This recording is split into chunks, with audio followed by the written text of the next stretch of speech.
Nagaur RLP supremo Hanuman ji Beniwal साहब की बात ही अलग है। वो किस तरह से एक्शन लेते हैं, किस तरह से काम करते हैं और उनके काम करने का तरीका हर किसी के बस का नहीं है। जिस हिसाब से वो करते हैं, उनके ऊपर जो बड़े लेवल के अधिकारी है, बड़े लेवल के जो नेता लोग हैं, वो इस तरह से एक्शन लेके काम नहीं करवा सकते। एक वीडियो है वो जो आगे मैंने लगा रखा है, ये वीडियो देखो एक बार आप। सी हो ना जी सर। आप इन एक्शन साहब को ये कहो, सुनो मेरी बात है सर। ये थोड़ा काम ठीक करें। जी सर। अब इनकी नई नौकरी है, तो इनको कितनी बार समझाएंगे हम, बताओ कितने साल हो गए आपको? सर मेरे अरे को टाइम कितना हुआ ये परियार साहब? मेरे को तो 32 साल हो गए। आपने 13 साल हो गए। नागौर में 2 साल हो गए। 2 साल हो गए, तो कुछ काम करो यार। आपके आने के बाद जो भी काम हुआ सत्यानाश कर दिया पूरा। कैसे ठीक होगा बताओ मुझे? आप यहाँ बैठ जाते हो, आके डायरी में लेके भाग जाते हो, पकड़ेगा आपको। कुछ काम ठीक भी करो। इस हिसाब से अधिकारियों को फटकारना, उनसे प्यार से भी फटकारना और उनसे काम करवाना, ये हर किसी के बस की बात नहीं है। ये हनुमान जी बेनीवाल साहब भी कर सकते हैं।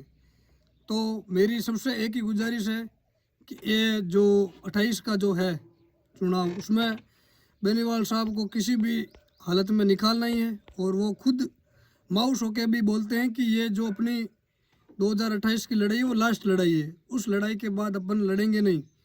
हम भी कोई अच्छा सा मंत्री पद लेके बैठ जाएंगे, आराम से जो बच्ची कुची ज़िंदगी है वो आराम से निकालेंगे।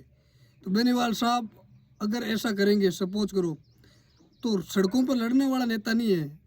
मेरी ज़्यादा उम्र तो नहीं हुई, लेकिन मेरे को इतना, इस जितनी भी ज़िंदगी जी है उसमें इतना नॉलेज ज़रूर है कि इस हिसाब का लड़ाका, इस हिसाब का किसानों का जो साथी है, न्याय का योद्धा है, वो कोई भी मंत्री, कोई भी सरकार, कोई भी नहीं है। मैंने बता रहा हूँ मैं आपको, मैंने जिस हिसाब से जहाँ तक मैंने देखा है, ठीक है।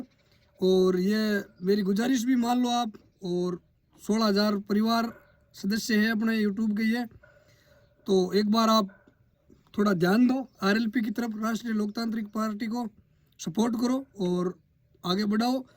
और बेनीवाल साहब को मौका दो ताकि हमारी जो सुनवाई है ऊपर तक हो सके, अच्छे अच्छे कानून बन सके, अच्छी सुविधाएं हो सके। क्योंकि ये एक ऐसे नेता हैं जिनको परसेंटेज से मतलब नहीं है।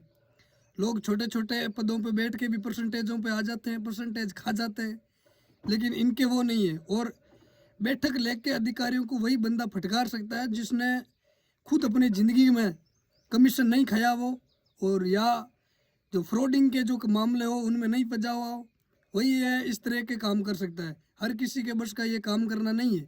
इसलिए 2028 की लड़ाई आरएलपी के पक्ष में करें। जय जवान जय किसान, राम राम साहब। और एक सोचने वाली बात यह भी है कि पावर, पैसा, फेम सब कुछ है इनके पास, लेकिन फिर भी सड़कों पे लड़ रहे हैं और इस लड़ाई को निस्वार्थ मन से लड़ रहे हैं। यह एक सोचने का विषय है। और प्राइम मिनिस्टर श्री नरेंद्र जी मोदी जो बोलते हैं हु इज़ तेजा जी कौन है, और हमारे धरती के वीर महान तेजा जी महाराज के बारे में उन्होंने ऐसा तथ्य बोला था। तो बेनीवाल साहब ने कहा कि तेजा जी कौन है हम बताएंगे आपको। एक प्राइम मिनिस्टर लेवल के आदमी को ये हमारे करनाल के अंदर तेजा जी